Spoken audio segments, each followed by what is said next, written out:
பொறுப்பேற்ற பிறகு நடைபெறும் முதல் சட்டப்பேரவை கூட்டத்தொடர் இன்று தொடங்கியது. புதிய அரசு அமைந்த பிறகு நடைபெறும் முதல் கூட்டத்தொடர் என்பதால் அரசியல் வட்டாரங்களின் கவனம் முழுவதும் சட்டப்பேரவை மீது திரும்பியிருந்தது. இந்த நிலையில் தமிழக அரசியல் வரலாற்றில் இதுவரை அரிதாக நடந்த ஒரு சம்பவம் இன்று சட்டப்பேரவையில் அரங்கேறியுள்ளது. பொதுவாக புதிய அரசு பதவியேற்ற பிறகு நடைபெறும் முதல் சட்டப்பேரவை கூட்டத்தொடர் ஆளுநர் உரையுடன் தொடங்குவது வழக்கம். அந்த நடைமுறையின்படியே இன்று காலை சென்னை தலைமைச் செயலகத்தில் உள்ள சட்டப்பேரவை வளாகத்தில் கூட்டத்தொடர் தொடங்கியது. சட்டப்பேரவைக்கு வருகை தந்த ஆளுநர் அர்லேக்கருக்கு கோட்டை வளாகத்தில் அரசு மரியாதையுடன் வரவேற்பு அளிக்கப்பட்டது. சபாநாயகர், சட்டப்பேரவை செயலாளர் உள்ளிட்டோர் ஆளுநரை வரவேற்றனர். பின்னர் தமிழ்தாய் வாழ்த்து மற்றும் தேசிய கீதத்துடன் கூட்டத்தொடர் தொடங்கியது. அதனைத் தொடர்ந்து ஆளுநர் உரையை வாசிக்க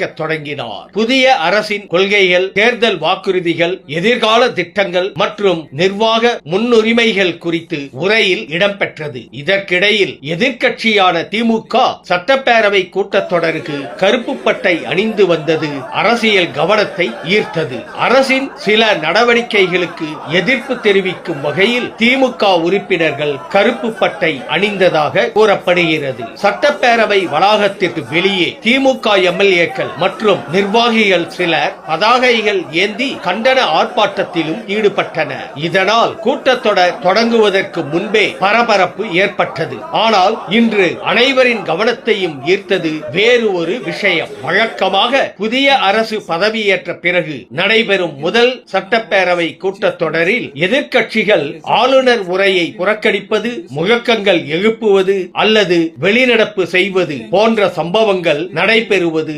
வழக்கமாக இருந்து வருகிறது. ஆனால் இன்று ஆளுநர் உரை நடைபெறும் போது பெரிய அளவிலான அமளி, கூச்சல், முழக்கங்கள் அல்லது வெளிநடப்பு போன்ற சம்பவங்கள் எதுவும் நடைபெறவில்லை என கூறப்படுகிறது. கடுமையான அரசியல் போட்டி நிலவி வந்த சூழலிலும் ஆளுநர் உரை அமைதியான சூழலில் நடைபெற்றதும் குறிப்பிடத்தக்கது. குறிப்பாக சமீபத்திய தேர்தலில் கடுமையான போட்டிக்கு பிறகு ஆளும் கட்சியும் எதிர்க்கட்சியும் நேருக்கு நேர் மோதும் என எதிர்பார்க்கப்பட்ட நிலையில் முதல் நாளில் அமைதியாக நடந்து முடிந்தது. இவை எல்லாவற்றையும் விட தமிழக சட்டசபையில் இதுவரை நடக்காத ஒரு வரலாற்று சம்பவம் அரங்கேறி இருக்கிறது. காங்கிரஸ் ஆட்சியை வீழ்த்திய பிறகு திமுக அண்ணா தலைமையில் ஆட்சியை பிடித்த நிலையில் காங்கிரஸ் எதிர்க்கட்சி வரிசையில் அமர்ந்தது. பின்னர் கலைஞர் கருணாநிதி முதல்வர் ஆனார். அதற்கு பிறகு அதிமுக உருவாகி எம்ஜிஆர் ஆட்சியை பிடித்த போது திமுக